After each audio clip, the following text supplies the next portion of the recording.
Hello and welcome to my Path of the Exile 2 game guide. Today we're going to be looking at a few of the more complicated systems such as armor, how to upgrade it, where to find your upgrades from, so forth and so on. So let's get straight into it. One of the first things that I would consider, because the currency is such a complicated thing in this game, just to organise it nicely, I would buy off the store a currency tab and a gem tab, which just organises all of your spendable things into such a nice manner where it's easy to explain and easy to understand. One of the ways you can upgrade your gear in the early game is to go to Una and go to disenchant items. Anything that's sort of coloured rather than white, so rarity onwards, gives you a different shard. The rarer the item that you are disenchanting, the better the shard that you'll get.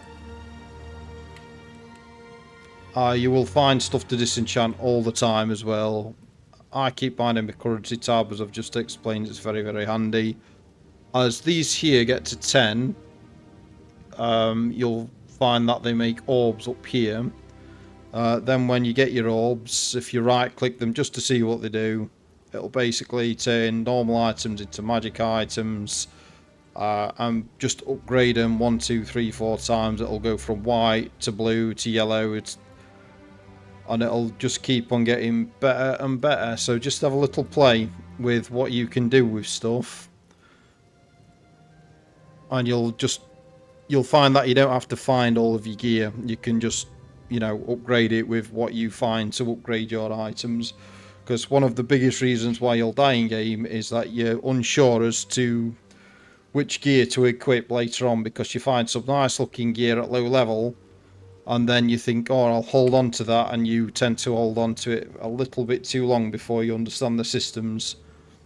So you, as a general rule of thumb, if you just look at all the gear, if you hold Alt down, you can suddenly see the item level, and if you look next to the writing, you can see prefix, suffix, and a tier of what it can be at. So tier 1, tier 2, tier 2, tier 1, tier 2 down the side will let you know how much you're getting out of each resistancy thing. The higher the tier, the more that you'll get out of it. So you can see I'm getting 13 out of 6 to 13 energy shield increase, 9 out of 7 to 10 maximum life. So just as a rough guide, item level counts. Not always the best thing just to go higher level. You'll find a balance yourself as you're pottering on. But just have a play by pressing Alt down, and you can see a bit more information. I don't know why they do it that way and don't just show you all the information. Seems a bit pointless to me, but there you go.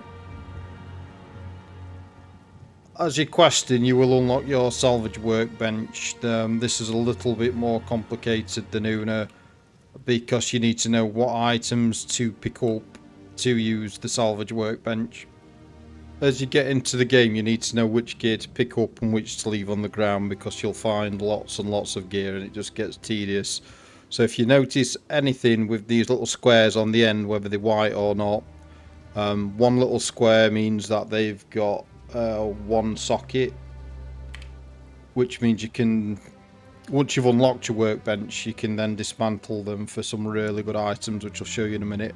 Also, anything which says superior, you'll notice it says quality plus 9% on that one. That can also be taken to bits on the workbench as soon as you unlock it. And when you've got your stuff to the salvage workbench, if you just click, it'll come up with everything you can dismantle. Everything that these give you is really important at some point, because you can add quality yourself, like we've just dismantled, which just improves the gear and armor and that sort of stuff massively. And you get the Artificer's Shard, however the hell you pronounce that. And they basically, clicking these will add an extra socket to your gear. So I'll do one as an example. There you go, you've now got a piece of gear, and you could do it again, higher quality gear, will allow you to put more shards on the gear. Also from the workbench, these armourer scraps are very important because it's a really repeatable thing to do. Anything that you find with that superiority on, I believe, gives you an armourer scrap, and you literally just right click and increase your gear, which then puts quality plus 4% on those gloves, improving the stats, and I believe the prefix and suffixes that I was going on about. So now that we know where to get the upgrade items from, we're going to take a look and see what each piece does. If we're using white gear as a starting point, you've got several options. Your Orb of Transmutation, you find really early doors. That'll upgrade an item to a blue or a magical item and put one modifier on it. You can also use Orb of Alchemy, which will upgrade a white item to a magic item or a rare item with 4 modifiers. So instead of 1 extra stat, you'll get 4. But if you're, say, a frost mage like myself, you can use these essences down here and stack your weapon in a certain way. So I use the frost damage one, which has put an extra 2 to cold spells and, frost damage on my item. So if you're a warrior or whatever, you could put defense or all different kinds of damage. It's circumstantial, so make sure you use whatever's best for your character in the circumstances of whatever type of damage or defense that you're going to be using. So as any random thing, let's just pick one that I don't particularly want to use. I'll use the lightning one because I can't see myself using it. Obviously you'd put lightning on a lightning staff, but I just happen to have a volcanic staff lying around. And 54% increase to lightning damage is absolutely massive. They're really useful. But as soon as you've done that, you then can't go back and use any of these orbs.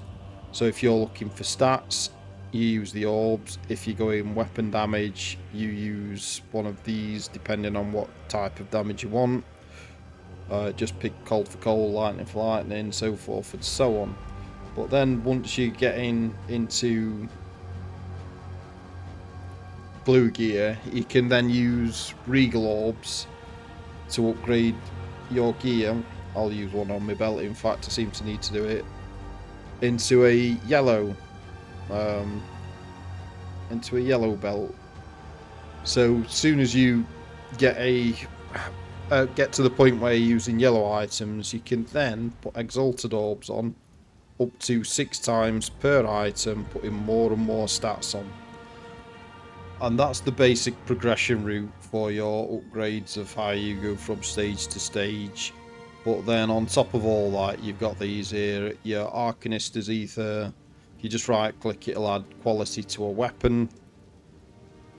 Armor scraps will put quality onto a piece of armor. And then Blacksmith's Waithstone improves quality to a martial weapon, which I think is just a basic white weapon with absolutely nothing on it. But if you click it now, it won't happen on any of these because they've already got quality added on. So depending on what items you've got, you could make improvements to the weapon before you even start upgrading it. So let's experiment and put a little bit onto one of my items. We might as well finish that off, 20% quality. And then this, why not? Let's put it onto the staff that we're using. Might as well finish it off at that. So then we could upgrade that. I suppose we're going to be using this for the count pretty soon. As far as we can go.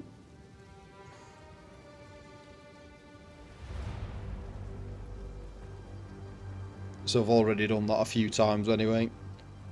But that's basically how you upgrade your weapons and armour. I hope that's been helpful to you. If it has, consider dropping a like.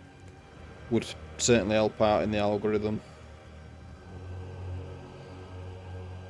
You're going to be using things like disenchant so often you want to learn your hotkeys. If you control click Una, she'll take you straight to the disenchant page, and if you alt click Una, she'll take you straight to the shop to sell your trash. Same for the hooded one, really important. If you control click him, he will identify any items that need it in your bags, and if you alt click him, it'll take you straight to the refund passive page. While we're on the subject of hotkeys, if you want to reset a map over and over so that you can farm it, if you just control click the map you want to go on at your waypoint, it'll come up with a little list. It'll tell you time left on instance, but you can literally just go click a new one. But then if you want to come back and farm a boss over and over, if you've not quite finished it for whatever reason, you can re-enter the old ones as well, so that can be quite handy. You can also use checkpoints to fast travel, so if you just click a checkpoint while you're in game, any others that you've already discovered you can fast travel back to. Now that you understand how to upgrade your gear a little bit, you'll find, depending on which weapon that you're using, your upgraded one or your secondary weapon, it's going to make a massive difference to your DPS. So if you bring up your skills page and click that little arrow there, you can see you can pick which weapon set that you want to use. So I purposely set mine to use the weapon set which is not very good at the minute, so I get 552 damage on cold snap, but if I then make sure it uses the other one, it'll get 1198 damage. So if you just make sure when you cast that spell it uses a certain weapon, you can literally double your damage.